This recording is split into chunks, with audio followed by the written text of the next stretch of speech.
15 साल का भांजा अपनी मामी के घर पर जाता है और जब उसकी नजर अपनी मामी पर पड़ती है तो उसे देखकर ही पागल हो जाता है। मामी की उम्र 35 साल के करीब थी और मामी देखने में काफी खूबसूरत और जवान थी। मामी का नाम सीमा है और भांजे का नाम राहुल होता है। एक दिन राहुल कहता है कि मामी आप मुझे बहुत अच्छी लगती हो, मुझे आप बहुत ही सुंदर लगती हो। लेकिन मामी उस भांजे को बच्चा समझ रही थी और उसकी हर बात को मजाक में ले रही थी। लेकिन उसका भांजा तो सीरियसली बोल रहा था, लेकिन उसकी इन बातों पर मामी को यकीन नहीं हो रहा था। एक दिन मामी ने बच्चा समझकर उसे अपने पास सुला लिया तो भांजे ने आधी रात में कुछ ऐसा कांड कर दिया कि मामी सुबह उठकर चल तक नहीं पा रही थी। रात में किया उसने कुछ ऐसा कि मामी की चीख निकल गई और उनकी आंखें बाहर को निकालने को थी। तब तक वह कुछ समझ पाती। राहुल की रेलगाड़ी फुल स्पीड में छूट चुकी थी। पूरी कहानी अभी आपको विस्तार से सुनाने वाली हूँ। इस कहानी में आपको बहुत मजा आने वाला है। और यदि कोई आपका इस प्रकार का गलत रिश्तेदार है जो आपके घर आकर ऐसी हरकत कर सकता है तो आप उसके बारे में कैसे पहचान सकते हैं, वह भी जानकारी आपको इस वीडियो से मिलने वाली है। इसलिए वीडियो में अंत तक बने रहना। यदि चैनल को अभी तक सब्सक्राइब नहीं किया तो सब्सक्राइब कर लीजिए। वीडियो को एक लाइक करके कमेंट में भी अपना नाम लिख दीजिए। यह सच्ची घटना झारखंड के ऊंचा गांव की है। वहां पर एक छोटा सा कुशल परिवार रहता था। इस परिवार में माता पिता और एक छोटा सा बच्चा रहता था। इस बच्चे का नाम राहुल था। राहुल अभी 15 वर्ष का था और वह अपने घर पर ही रहता था और अपनी पढ़ाई किया करता था। जिस विद्यालय में पढ़ता था वह सिर्फ 7वीं कक्षा तक था और अब वह सोच रहा था कि आगे की पढ़ाई कहाँ करें। राहुल पढ़ने में भी बहुत अच्छा था, हमेशा अपने क्लास में अव्वल आया करता था। उसके मामा का घर पड़ोस के गांव में ही था। तभी उसकी माँ कहती है कि राहुल अपने मामा के घर चला जा और वहाँ के स्कूल में एडमिशन करवा ले और वहाँ रहकर वहीं पर ही अपनी पढ़ाई पूरी कर ले।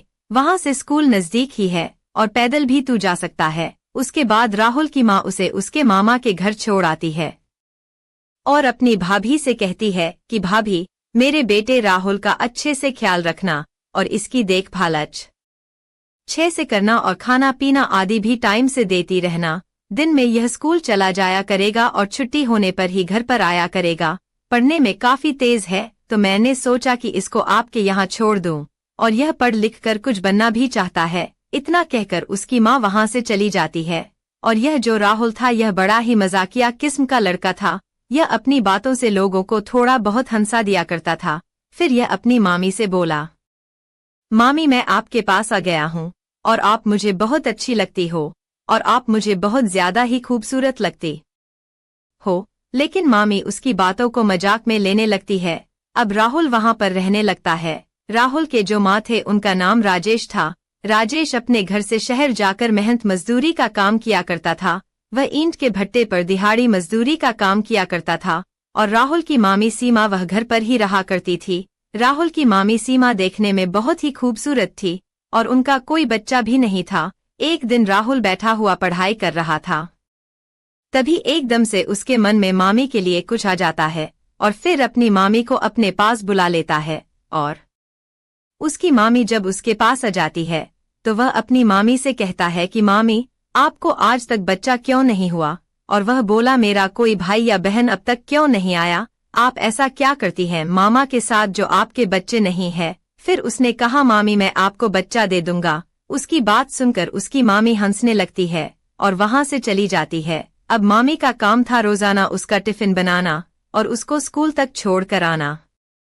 क्योंकि मामी राहुल को बहुत ही ज्यादा मानती थी, इसके पीछे यह कारण यह भी था कि उनका अपना कोई बच्चा नहीं था। वह रोजाना राहुल को स्कूल छोड़ने जाती थी। स्कूल लगभग 1 किलोमीटर दूर था, फिर भी वह पैदल उसे छोड़कर आती थी और फिर छुट्टी के टाइम उसे लेने भी जाती थी। उनका जो पति था वह सुबह काम पर निकल जाता था और शाम को ही घर पर आता था। एक दिन की बात है, उसका पति राजेश दोस्त के यहाँ शादी में जाता है। उसका पति कहता है कि सीमा, आज मैं घर पर नहीं आऊंगा, मैं अपने दोस्त के यहाँ शादी में जा रहा हूँ। तुम और राहुल अच्छे से घर पर रहना और खाना खाकर सो जाना। हो सकता है मुझे टाइम लगे, मैं शायद 2 दिन के बाद आऊं, क्योंकि मेरे दोस्त के यहाँ आज हल्दी है और कल शादी है। बारात आने पर ही मुझे घर वापस आने को मिलेगा। तुम लोग घर पर अच्छे से रहना और खाना पीना समय से खाते रहना। इतना कहकर राजेश घर से निकल गया। जब उसका पति घर पर नहीं होता है तो सीमा अपने भांजे राहुल से कहती है कि राहुल, आज तुम अकेले मत सोना, आज तुम मेरे पास सो जाना, नहीं तो तुम डर जाओगे। तुम्हारे मामा आज घर पर नहीं आएंगे, वह एक शादी में गए हुए हैं। यह सुनकर राहुल कहता है कि ठीक है मामी, मैं अभी पढ़ाई कर रहा हूँ और जब पढ़ाई खत्म हो जाएगी तो आपके पास आकर सो जाऊंगा। उसके कुछ देर बाद तक राहुल पढ़ाई लिखाई करता है। उसके बाद मामी के पास सोने के लिए पहुंच जाता है और अंदर से दरवाजा लगा देता है, क्योंकि मामी पहले से ही उस कमरे में सो रही थी और मामी का जो आंचल था वह उनके ऊपर से हटा हुआ था और थोड़ा थोड़ा मामी का बदन दिख रहा था। जब राहुल मामी को इस स्थिति में सोते हुए देखता है तो उसके मन में कुछ गलत विचार आ जाते हैं। उसके बाद वह अपनी मामी के पास लेट जाता है और फिर वह अपनी मामी के शरीर पर हाथ फेरने लगता है। जब वह ऐसी हरकत करता है तो उसकी मामी की आंख खुल जाती है। तभी उसकी मामी कहने लगती है कि राहुल, यह क्या कर रहे हो? तभी राहुल कहता है कि मामी, आपके नजदीक आकर मुझे काफी अच्छा लग रहा है। तभी उसकी मामी कहती है कि नहीं राहुल, यह सब गलत है, हम ऐसा नहीं कर सकते। तभी वह राहुल से बोली कि आप तो अच्छे बच्चे हो ना, यह सब गलत हरकत क्यों कर रहे हो? लेकिन राहुल नहीं मानता है और वह लगातार अपनी मामी के साथ फिजिकल होने की कोशिश करता रहता है। उसकी मामी लगातार मना करती रहती है लेकिन वह नहीं मानता है। कुछ देर तक यही सब चलता है। तभी उसकी मामी को भी अच्छा लगने लगता है और फिर वह उसे कहने लगती है कि राहुल, यह सब कहाँ से सीखे हो? तभी राहुल कहता है कि मामी, कहीं से नहीं, मैं तो बस आपसे ही सीख रहा हूँ। उसके बाद दोनों की इच्छाएं बढ़ने लगती है। फिर राहुल कहता है कि मामी, अब सब्र नहीं हो रहा है और वह मामी को निर्वस्त्र कर देता है और फिर उनके साथ फिजिकल रिलेशन बनाने लगता है। मामी भी इसका भरपूर सहयोग करने लगती है और फिर इन दोनों लोगों के बीच पूरी रात फिजिकल रिलेशन बनते हैं। पूरी रात में लगभग 5 बार यह लोग फिजिकल होते हैं और सुबह तक राहुल अपनी मामी की हालत खराब कर देता है। मात्र 15 साल का यह लड़का मामी को चीखने पर मजबूर कर देता है। अब मामी की हालत खराब हो चुकी थी। फिर वह कहती है कि अब बस करो। फिर यह दोनों लोग वहीं इस बिस्तर पर सो जाते हैं। अगले दिन जब सुबह होती है और मामी जब उठती है तो चल नहीं पाती है। उसको चलने फिरने में बहुत ज्यादा तकलीफ हो रही थी और वह मन ही मन सोच रही थी कि इतनी कम उम्र का लड़का इतना कुछ कर देगा, उसको यह उम्मीद भी नहीं थी। लेकिन मन ही मन उसको काफी खुशी भी हो रही थी। फिर वह राहुल को जगाने के लिए जाती है और राहुल जब उठता है तो अपनी मामी को देखकर मुस्कुराने लगता है और मामी भी मुस्कुराने लगती है और अब दोनों में नजदीकियां बढ़ने शुरू हो जाती हैं।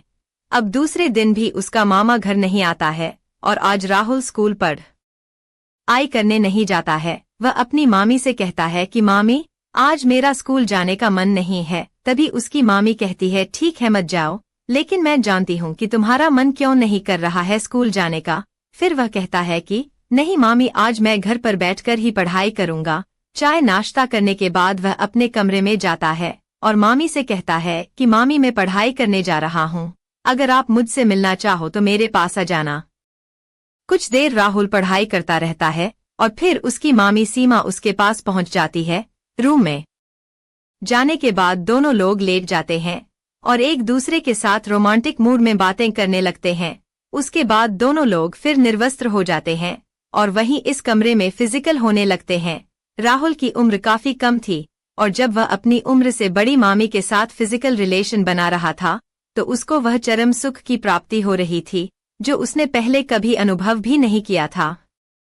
और इधर उसकी मामी भी उस लड़के के साथ इतना आनंदित महसूस कर रही थी जो उसको उसके पति से कभी महसूस ही नहीं हुआ था और अब उसे यह सब बहुत अच्छा लगने लगा था और फिर वह राहुल का भरपूर साथ देने लगती है। अब दोनों लोग जमकर फिजिकल रिलेशन बनाते हैं और जब थक जाते हैं तो दोनों लेट जाते हैं। अब यही सिलसिला लगातार काफी दिनों तक चलता रहता है। मामा दिन में काम पर चला जाता था और राहुल दिन में स्कूल नहीं जाता था, क्योंकि रात को मामा घर आ जाते थे तो राहुल और उसकी मामी का मिलना नहीं